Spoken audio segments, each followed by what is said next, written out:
to Enfield Crematorium this afternoon as we come together in our grief to remember a very much loved and treasured young man, Tom, as he was known to all of you here today.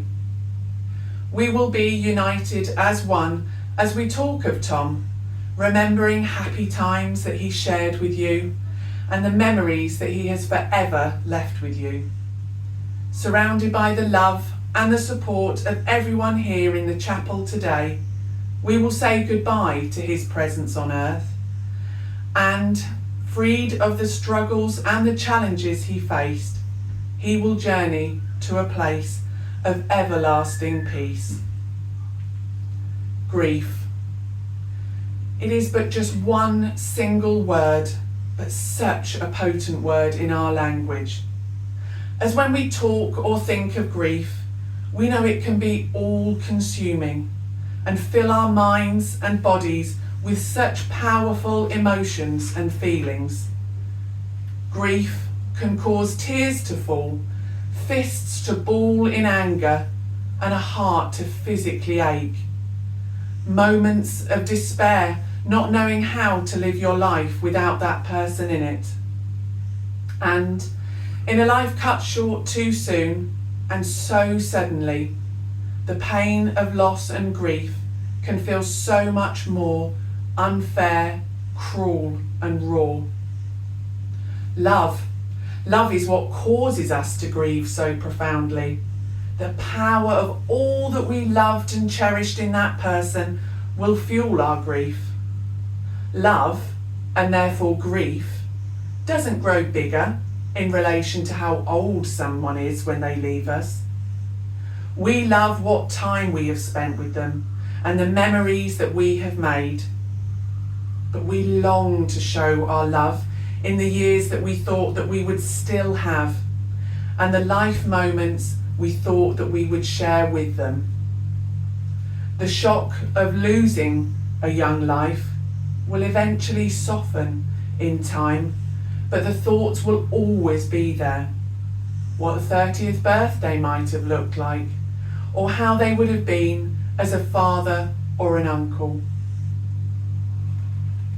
But today, we're not here to imagine what the future might have been. We are here to celebrate the life that was lived. Let us fill our hearts with warmth and joy as we reflect on the time that we spent together and the happiness shared and given by your son, your brother, and your friend. We are here today to remember Thomas Radley, born on the 17th of August 2004 to Jasmine and Stan. Only ever hearing his proper name on Sundays or when he was getting told off, Tom, as he much preferred to be called, lived a full life with a small but close family, had good friends, was a keen guitarist and passionate about his studies. But it wasn't just Jasmine that told Thomas off, though. Both Jasmine and his sister Chantel have told me that Chantel would often relish taking charge as the older sister when Jasmine was out at work or even when she was in the house with them both. Despite calling the shots at times and, in her own words, bossing him around, Chantel and Tom's bond was incredibly strong. As many of you know and will have seen in action, they would always look out for each other when out with their friends on their estate in Tottenham. Chantel was Tom's most trusted confidant during his struggle with his confidence and would always be there to listen, offer advice and give a big sisterly cuddle. And it is with that sisterly love and affection in our minds that we hear from Chantel now as she reads a poem by Shelley Dominici called For My Brother.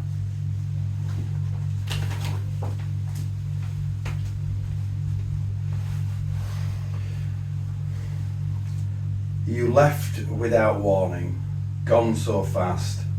Now all we have are memories of our past. You were loved by so many you might not have known, but in our hearts is where you have grown. Thank you, Chantal, for those beautiful, poignant words, which I'm sure will stay with us.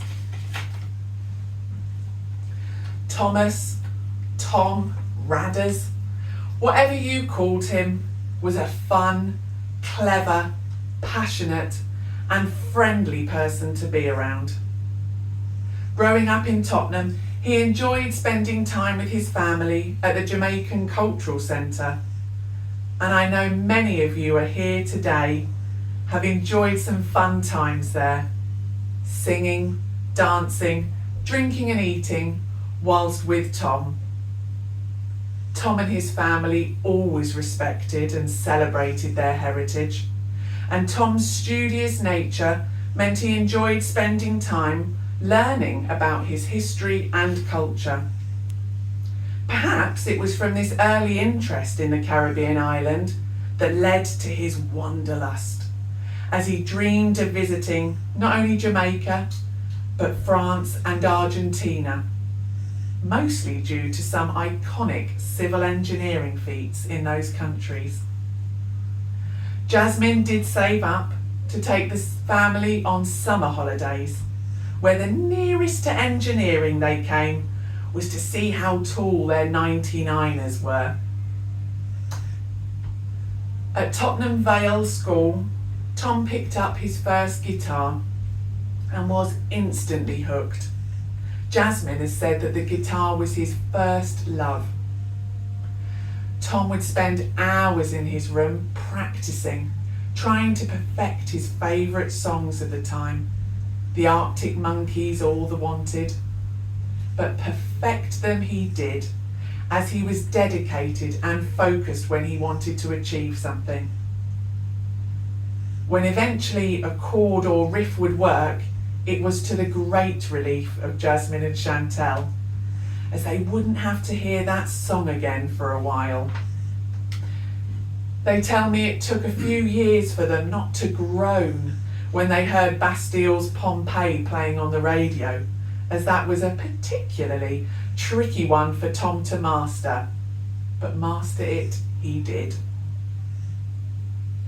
It was whilst at junior school, Tom developed another focus that, like the guitar, would stay with him throughout his life. But unlike the joy and the release he got from guitar playing, this all-encompassing outlook would be a source of pain and anguish. Tom's struggles with his mental health centred around his body, his perceived view of it, and the challenge he had with his weight, which intensified as he moved through the school.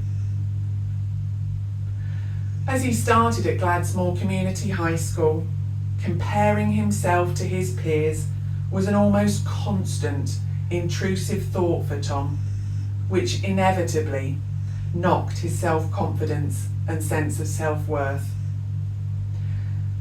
Despite battling with his mental health, his time at Gladsmore saw him develop some strong friendships with Jake, Sean and Mia. And it is testament to Tom that despite his insecurities about his weight and appearance, he tried hard not to let it impact on the time he spent with his friends. They went to gigs all across London, many of which had impressive guitars and guitar solos that Tom loved to hear.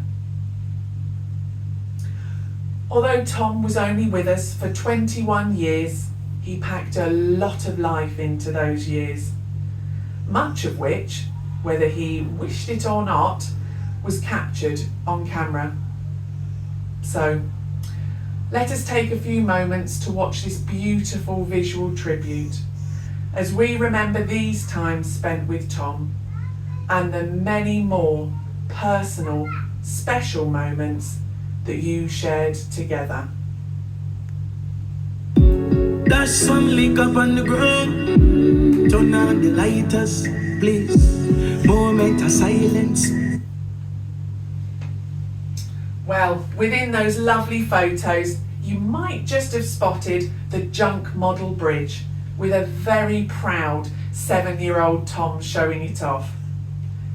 This picture captures the passion Tom had for all things engineering throughout his life. Jasmine told me that Tom was never interested in imaginative play or gaming. Instead, he would always be fascinated by how things worked and how they were built. The bridge in the photo we saw was particularly impressive for a 7-year-old to build, as he asked for string as well as the recycling box of goodies. After spending a few hours figuring out the mechanics, Tom presented a fully functional and operational tower bridge. This held pride of place on top of the fridge for many years to come. Throughout his time at Gladsmore, Tom excelled in anything related to design and technology classes and achieved an A in his GCSEs for CDT and maths. With impressive GCSE results, he relished the chance to study for A-levels, which would gain him his dream degree course, civil engineering at Southampton University. And he made it. Many of you here today will have celebrated Tom's A-level results with him last summer and wished him well as he went off in September for his halls of residence at Southampton. He loved the course, expanding his knowledge in all aspects of technical engineering and researching the iconic civil engineering projects around the world. It made him truly happy. However, in moving to Southampton, he had not managed to leave behind the insecurities that he felt, and Tom found it hard to integrate into uni life. Tom's talents and passions were clear for all to see, and they occasionally managed to mask the growing turmoil he felt.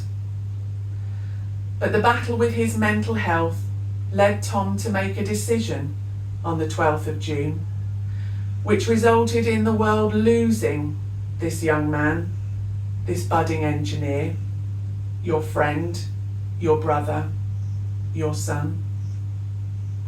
Tom was all of these things and so much more to you here today, his body being just one part of such a treasured person.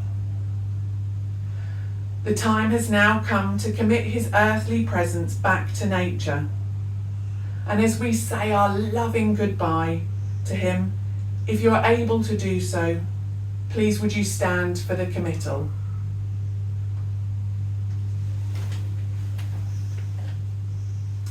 Tom, although we will not see you again, you will be with us. Although we will not hear you again, your energy will be felt. Despite not being able to reach out to hug you, your love envelops us in warmth and comfort. With all our love, Tom, we set you free from your struggles. You do not have to fight the thoughts anymore.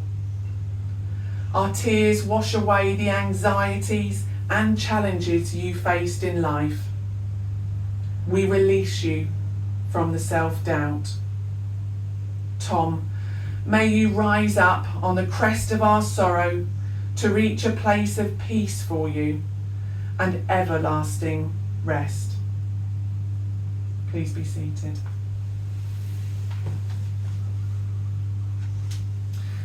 As you learn to live in a world without Tom, find strength in the community which surrounds you, those who love you, and in speaking of him often.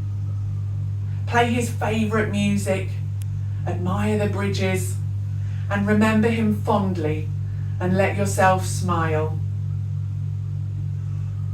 Following the service today, Jasmine and Chantel would like to invite you to Tottenham Working Men's Club on Shoreham Road to raise a glass to Tom and celebrate the time that you shared together. Any donations in Tom's memory would be gratefully received by Papyrus UK. Papyrus are a charity that works with young people to promote positive mental health and suicide prevention. Jasmine and Chantel would like to thank you all for being here today and for all the love and support that you've given them. They would also like to say thank you to RD Newington Funeral Directors, and in particular Sharon, who has been so kind and supportive during this difficult time. This afternoon, we have come together to celebrate the life of Tom Radley, recognising the struggles that he faced, as well as the joy that he gave and shared with you all. Let us go from this chapel this afternoon knowing that Tom's memory will always remind us to talk to others about how they are feeling, to be a non-judgmental listener, and to always be mindful that what we see on the outside may not be what is felt on the inside. May Tom's memory forever be in your hearts and guide your actions of kindness.